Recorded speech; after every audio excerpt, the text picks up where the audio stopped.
Maul Shadowlord, the brand new Star Wars show on Disney Plus, debuted yesterday. Let's talk about it. So I absolutely could not wait for this show. I love Darth Maul. I obviously love Star Wars, but I specifically love Star Wars animation, and I specifically like Star Wars animation in the underworld setting. I think it's some of the best stuff they've done in the last 3 years, or really in general, and I really was excited to get this show.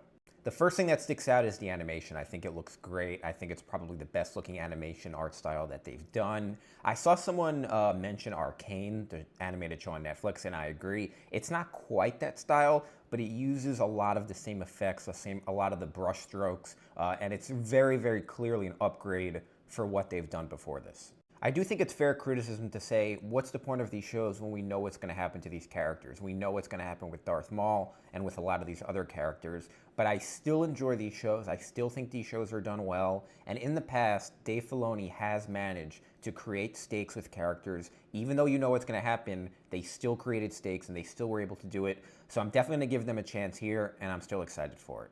Although Darth Maul is the main character of this show, I do think it's important to highlight more of the underworld of Star Wars, and particularly the crime syndicates. I don't think they've gotten nearly enough screen time, especially in the main movies. They've gotten a lot of screen time in the kind of animated shows, but I still think other than in the Solo movie, the Star Wars universe hasn't really shown the importance of crime syndicates and kind of the underground crime and the crime that goes on in the universe other than just the Sith. There's a lot of other stuff that goes on. There's a lot of other characters that exist outside of the Jedi and Sith. And so I'm excited that Star Wars is kind of taking it in this direction. I'm not sure yet whether I wanted this show to be released all at once or weekly. They released 2 episodes yesterday. Normally, I like a weekly watch, although I do worry if there's filler episodes or episodes that aren't as strong, maybe people will lose focus. Although at this point, if you're watching this show and you're like 10, I don't even know how many Star Wars shows there's been like 10 or 15 animated shows, you're probably in it for the long haul, so I don't think that's too big of a deal.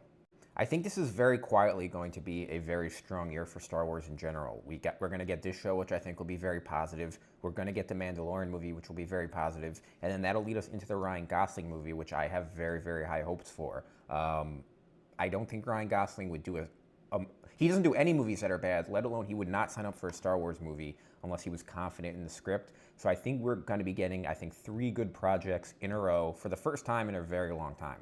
I also think it's very important to remember that Disney Plus was launched on a Star Wars show, The Mandalorian. That was not done by accident. That was a calculated, conscious decision by Disney to really say that they view Star Wars as the backbone of their IP, not Marvel. They didn't start with WandaVision, they started with The Mandalorian. I think that is very significant, and although you can make the argument that things have maybe changed since then, I still think Star Wars is their cash cow, and I still think that Disney as a company views Star Wars in a much more prestigious way than they do Marvel. They view the release of Star Wars, particularly live action Star Wars, as much riskier. They take a much more calculated approach, and they don't greenlight as many movies. A lot of movies get canceled in the Star Wars universe, not as many in Marvel, other than really Blade that I can think of.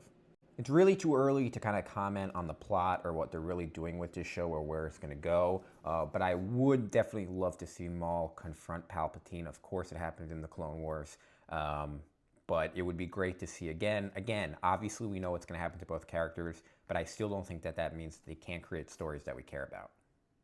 If you are a Star Wars fan and have never watched the Clone Wars, I cannot emphasize enough to watch the show. I know maybe you don't like animation, maybe you think it's childish. I promise you, there are storylines in this show that are extremely adult and make the Star Wars universe better. You become a bigger fan after watching the show because it adds so much depth to the characters. I cannot emphasize enough how important it is to watch Clone Wars if you like Star Wars. Trust me.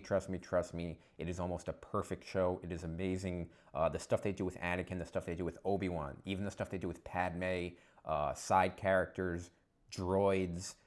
They add context to the entire universe. It is very important if you consider yourself a big Star Wars fan to watch this show. I am very confident you will love Clone Wars. With that being said, that's my quick review of the first 2 episodes. I thought they were very strong. I don't want to give away too much of the plot, but if you're a Star Wars fan, I highly recommend watching the show. Give animation a chance. It's very entertaining. Thanks guys for watching, and as always, I'll see you on the next one.